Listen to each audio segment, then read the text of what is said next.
रो मंगलम गौतमोगणी मंगलम कुंद कुंदाद्यो जैन धर्मोस्तु मंगलम सर्वमंगल मांगल्यम सर्वकल्याणकारकम प्रधानम सर्वधर्माणां जैनम जेतु शासनम जैनम जेतु शासनम।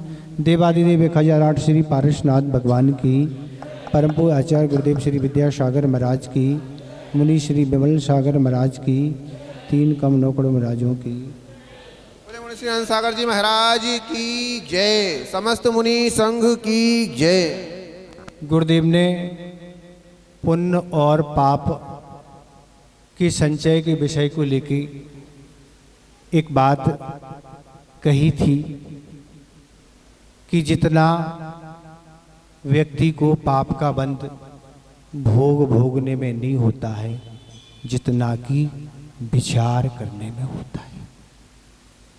कितनी महत्वपूर्ण बात है कि व्यक्ति जब विवाह अपने परिवार में करना चाहता है, जन्मदिन मनाना चाहता है, उद्घाटन करना चाहता है, तरह तरह के कार्यक्रम आज समाज में होते हैं, पर उनकी प्लानिंग कई माह पहले शुरू हो जाती है।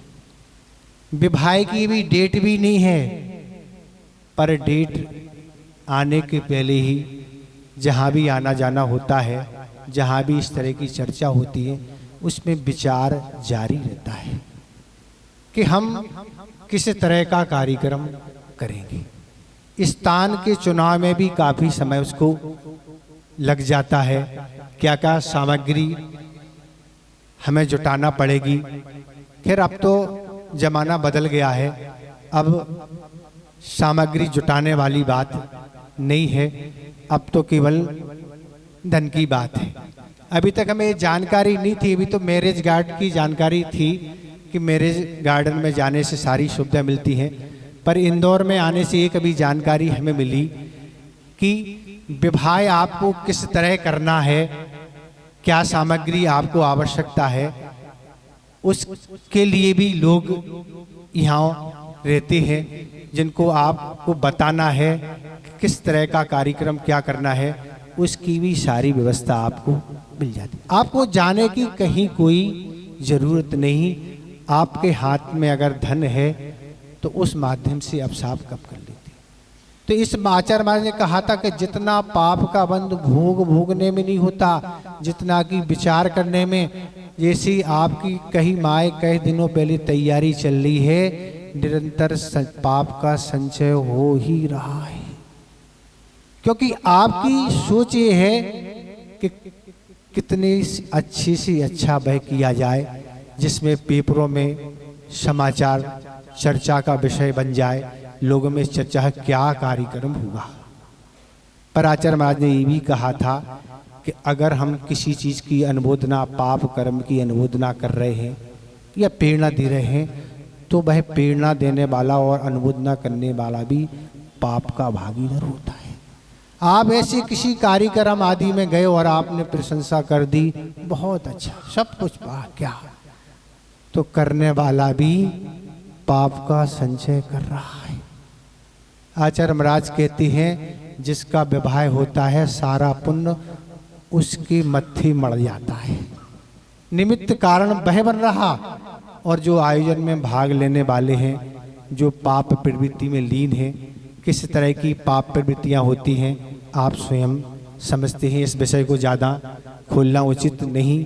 क्या क्या कार्यक्रम होते हैं, कौन किस कार्य में किस प्रकार का रस लेता है, वह सब का सब पाप बंध की दृष्टि में चला जाता है। तो इस विषय को हम क्यों रखा हमने, तो इस विषय को इसी रखा कि जितना पाप का बंध भोग में नहीं, जितना विचार करने में होता है, शादी तो एक दिन नहीं 3 घंटे में हो जाती है, पर विचार करने में निरंतर पाप का संचय होता चला जाएगा, जो आगामी पर्याय में आपको ही भोगना पड़ेगा। अभी किसी ने मुझे पूछा, महाराज 1-2 दिन पहले, महाराज ये पूर्व का ही कर्म है, हमें ऐसी धारणा ना बनाओ, सिद्धांत ग्रंथों में ऐसा आता है कि पूर्व का भी भोगना पड़ता है और वर्तमान का भी भोगना पड़ता है। वर्तमान का में किया हुआ कर्म भी उदय में अभी आ सकता है। आपने 9 बजे किया और 9:48 के पहले भी वह धमाका बोल सकता है, पाप भी और पुण्य भी। ऐसा सिद्धांत नहीं बताया कि पूर्व का तो आना ही है, वर्तमान का भी वह फल अपना पुण्य और पाप दे सकता है। कभी कभी ये लगता महाराज हमने कुछ किया नहीं तो पूर्व का है, अभी नहीं किया पर पूर्व में तो किया था और करते करते ही उदय में आ गया पाप। तो अगर सिद्धांत ग्रंथों के हिसाब से वह चर्चा है कि सम्यक दृष्टि है, उसकी आबादा अंता कोड़ी कोड़ी ही रहती है, तो उसके अंदर वह उदय में आ ही जाता, उसका नियम ही है। स्थिति अगर उतनी पड़ी है तो आएगा, ऐसे पुण्य भी आ जाएगा। तो इस विषय को लेके जो भी कार्य किए जाते हैं उसमें सारे विचार क्या होते हैं, नहीं रख के यही लगते हैं कि बस दुनिया में हमारा नाम हो जाए, दुनिया में तो तुम्हारा नाम होगा, पर जिस गति में जाके इस पाप को भोगने की बात होगी वहाँ क्या होगा। ये सारे विचार करने के प्रश्न हैं। लगता तो अच्छा है, वो भी कर रहे तो हम भी करते जाएं, तो ऐसी नकल करने से हम पाप से बच नहीं पाएंगे। ठीक विपरीत इसे पहलू को सोचें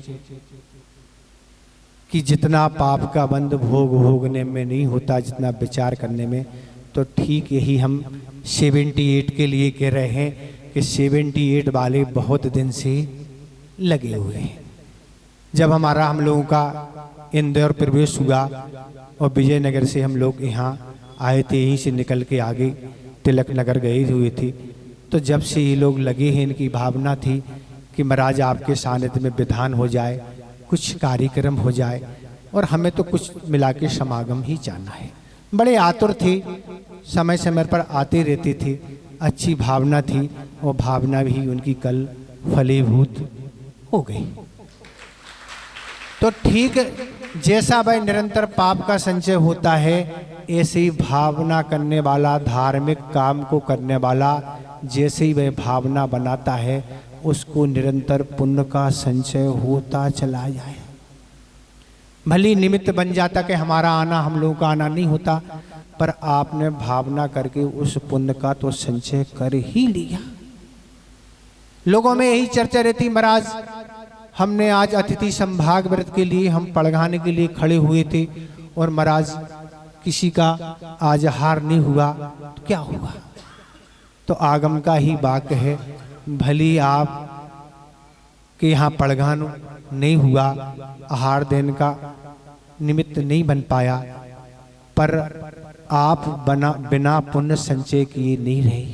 पुण्य तो संचय आपका हो ही गया, भावना मात्र करने से ही पुण्य का संचय हो जाता है। ऐसी आपने अतिथि संभाग व्रत की भावना नहीं, हमें तो आहार करना है, क्योंकि कार्य तो आपने पूरा समीचीन किया, विधि सारी समीचीन पाई, पर ऐसा कर्म लोग कहते हमारा पाप कर्म का उदय है। पाप कर्म का उदय होता तो आपके इस तरह के भाव ही नहीं होते। पाप नहीं, पुण्य कुछ पतला है, पाप कर्म नहीं, पाप करने वाले को तो ये सब कुछ भाव होंगे ही नहीं। तो इस तरह के ये आपकी जो भावना थी और भावना के फलस्वरूप आप निरंतर पुण्य का संचय करते चले गए, और वह आज समय आ गया कि आप उस विधान को कर रहे हैं। जो भी कार्यक्रम आपके हैं उन सब कार्यक्रम को करना है। तो इस बात को हमेशा विचार करना है कि निरंतर हम जितना समय पाप कारों की योजना संयोजना में देंगे, उतना निरंतर हम पाप करते चले जाएंगे। और पुण्य कार्य के लिए जितना हम अच्छे से अच्छा करेंगे, जितनी प्लानिंग करेंगे, देव शास्त्र गुरु की अच्छी प्रभावना हो, इस धर्म की प्रभावना अच्छी हो।